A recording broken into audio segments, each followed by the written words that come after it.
वंदे पुरुषोत्तमम। परम दयाल छात्र ठाकुर जी के दिव्य जीवन के बारे में आज में से एक लीला कहानी का वर्णन करेंगे। वो है किस तरह से परम दयाल चोरों के साथ होकर उनकी चोरी करने की जो मन की इच्छाएं हैं और उनकी जो प्रवृत्ति के दास बनकर आज वो गलत कर्म में लिप्त हैं, इस दुष्कर्म से किस प्रकार परम दयाल के उस प्रेम और परम दयाल के उस स्पर्श से उनका वो चोरी करने वाला जो जीवन किस तरह से के भक्त के रूप में परिवर्तित हो गया। आज इस बारे में हम लोग डिस्कस करेंगे। और एक बार ठाकुर जी जानते थे ये चोर हैं, चोरी करते हैं, चारों ओर इनका नाम है। तब रात के 11 बजे जब ये चोरी करने के लिए निकले और उस समय ठाकुर जी भी वहाँ हाजिर हो गए। ठाकुर जी कहते हैं उनसे पहले दोस्ती बनाई, बहुत अच्छी दोस्ती है। कहते हैं कहाँ जा रहे हो इतनी रात में? फिर कह रहे हैं वो अपने जब उनसे बहुत मिलजुल हो गया ठाकुर जी से, मन की बात बताने में उनकी ज़्यादा कोई संकोच नहीं हो रहा है। हाँ, संकोच केवल इस बात की हो रही है क्योंकि परम दयाल सत्य के पुजारी हैं और वह असत्य कार्यों को ना वो करने देते हैं, ना तो असत्य कार्यों को उसको स्मरण करने देते हैं, और असत्य कार्यों से वो हम लोगों को दूर ले जाते हैं।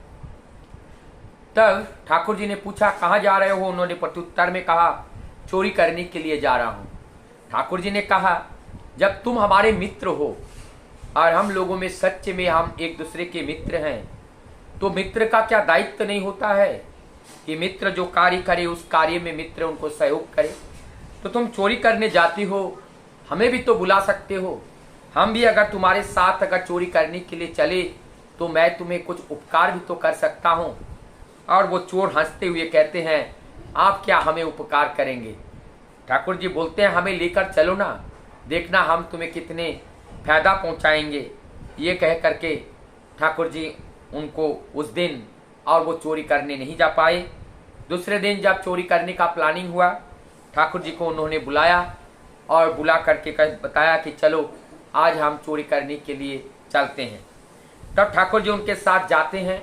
चलते चलते बहुत सारी बातें होती हैं और उनके हाथ में जो दीवार को काटने वाला जो अपने रास्ता बनाने वाला, घर के अंदर प्रवेश करने के लिए वो खुदाई करने वाला एक हथियार उनके हाथ में था।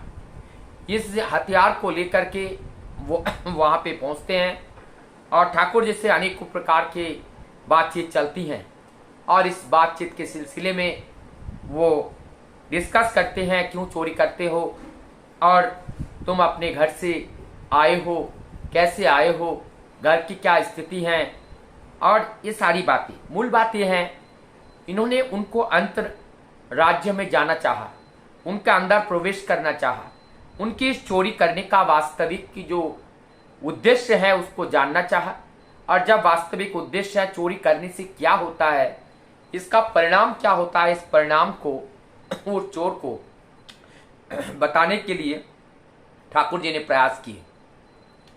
अब ठाकुर जी बोलते हैं, वो ठाकुर जी के पास बोलते हैं ठाकुर हमारे पास पैसे का बड़ा अभाव है।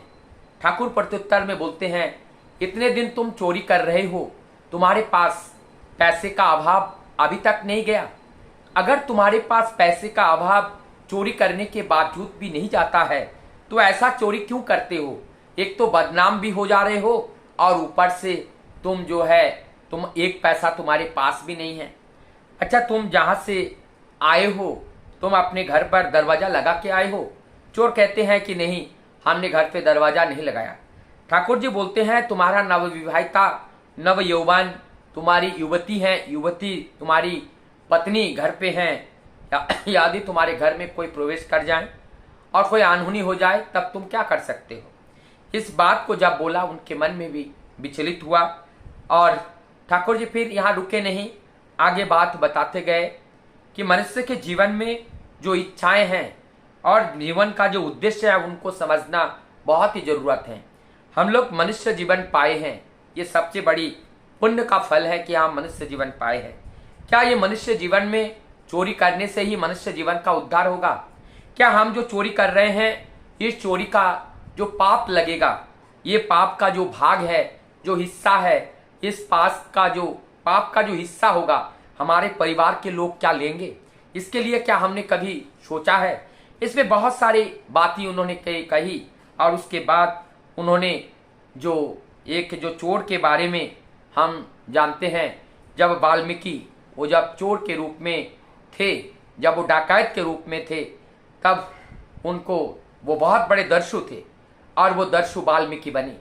तो वह दर्शु को जब एक भगवान स्वयं एक भक्त के रूप में जब वो वहाँ से जा रहे थे और जब उनको पकड़ा, तब उन्होंने सारी बातें जब उनसे जब बताएं दर्शु से कि तुम जो ये कार्य कर रहे हो, क्या इसका जो दायित्व है, इसका जो पाप है, इस पाप का जो भार है, वो तुम्हारे घर के लोग कोई लेंगे? तुम पहले इस बात को जानो, तो हमें नहीं तो यहीं पे तुम जान के आओ, फिर जो है आके हमसे आप लेना। वो कहते हैं हम घर जाएं और तुम यहाँ से चले जाओ। फिर वो जो प्रभु भक्त जो व्यक्ति हैं, वो कहते हैं नहीं नहीं, आप मुझे बांध दो। उनको बांध देते हैं और वो घर को जाते हैं और घर को जाने के बाद सभी से बारी बारी से पूछते हैं। पूछने के बाद सभी लोग कहते हैं कि भाई ये तो आपका दायित्व है और अपने दायित्व को निर्वाह कर रहे हो। आप कैसे कर रहे हो हमें क्या पता। आप अपने दायित्व निर्वाह कर रहे हो, मैं अपना दायित्व निर्वाह कर रहा हूँ, और आप अपने दायित्व निर्वाह करते समय यदि कोई गलत कार्य करके आप उसका उपार्जन कर रहे हो और वो परिवार में वो खर्च कर रहे हो, तो इसका जो पाप का जो फल है वो संपूर्ण रूप से आपको ही भोगना पड़ेगा। उनका हिस्सा हम लोग लेने के लिए तैयार नहीं है। स्त्री पुत्र माता पिता सभी ने एक ही उत्तर दिए। ये बात सुन करके उनका मन थोड़ा परिवर्तित हो गया और आकर के उस साधु को खोलते हैं, साधु के चरणों में पड़ते हैं, उनसे भागवत पथ की रास्ता को जानते हैं, फिर अपने जीवन को उसी पथ पर चलायमान करते हैं और जाकर के वो महामुनि वाल्मीकि के रूप में वो रामायण लिखे। ऐसे बहुत बड़े ख्यातिनामा ऋषि के रूप में उनका जीवन, उनका चलन पथ सब ऐसा बना। ये परम पिता की दया से ही संभव है, ऐसा होता है, ऐसा हुआ है। तो ये सारी बात को सुनकर उनके मन में भी एक भावनाएं आई, प्रभु के प्रति एक खिंचाव आई, सत्य के प्रति, सत्य कर्तव्य के प्रति उनका जागरूक हुआ। और तब जाकर के उनके पास जो हथियार था सेंध लगाने के लिए, उस हथियार को बातें करते करते पद्मा नदी के तट पर पहुंचते हैं और वहां से वो फेंक देते हैं और कहते हैं आज से मैं चोरी और नहीं करूंगा, चाहे मैं भूखा रहूं और जो भी रहूं। और वहां पे वो सब छोड़ करके परमदयाल सच्चे ठाकुर के चरणों में वो पढ़ते हैं और परमदयाल के भावधारा से सारा को अपने जीवन में अपना करके अपने आगे का जीवन व्यतीत करते हैं। फिर वो अपने आध्यात्मिक जीवन बिताते हैं। लेकिन जब वो वहाँ से वापस आ रहे थे, मन में सोच रहे थे मैंने अपनी विद्या को त्याग दिया, अब मैं क्या करूँगा। लेकिन परम पिता की दया से उनका जीवन सुंदर हुआ, परिवार नए तरीके से निर्माण हुआ। उनका जीवन एक साधु संत की तरह, एक विद्वान व्यक्ति की तरह, एक दृष्टा पुरुष की तरह, एक ऋषि की तरह उनका जीवन हो गया और वो एक दूरदृष्टा व्यक्ति बन गए और अपना ये बहुत आध्यात्मिक जीवन, भागवत जीवन व्यतीत करने लगे। कहाँ चोरी करने का एक जीवन था, कहाँ उनका जो समूह था सब चोरों का समूह था। आज सभी लोगों ने परम पिता का आश्रय ग्रहण करके सबके वही चोरी करने की जो प्रवृत्ति है, वही प्रवृत्ति परिवर्तित होकर परम पिता के कार्य में सभी लोग लिप्त हो गए और सब उस भागवत जीवन को अपना लिया। अपने भागवत जीवन अपनाकर एक अमृत के पथ पर चलने के लिए सब प्रतिज्ञाबद्ध हुए, जीवन को आनंद में सब जीने लगे। तो इस तरह से जब परम पिता के सानिध्य लाभ होता है, चोर भी वहाँ पे भक्त बन जाते हैं, साधक बन जाते हैं, दृष्टा पुरुष बन जाते हैं, ऋषि बन जाते हैं, सन्यासी बन जाते हैं। अपने जीवन में अभूतपूर्व परिवर्तन आता है। जैसे कहते हैं जी पंगु लंघयति गिरि, जो पंगु हैं वो गिरि को लंघन करते हैं और जो देखते नहीं हैं उनको दिखाई देते हैं। तो ये परम पिता की दया से ही ये संभव हो सकता है। आइए हम सब परम पिता को ग्रहण करें, हमारा जीवन भी वही उच्च जीवन हो, सदाचार जीवन हो, पवित्र जीवन हो, आनंदमय जीवन हो, परम पिता की राह पर चलने वाले पथिक बने और उनको अनुसरण करते हुए हम अपने मानव जीवन का जो पूर्ण आनंद है उसका उपभोग करें।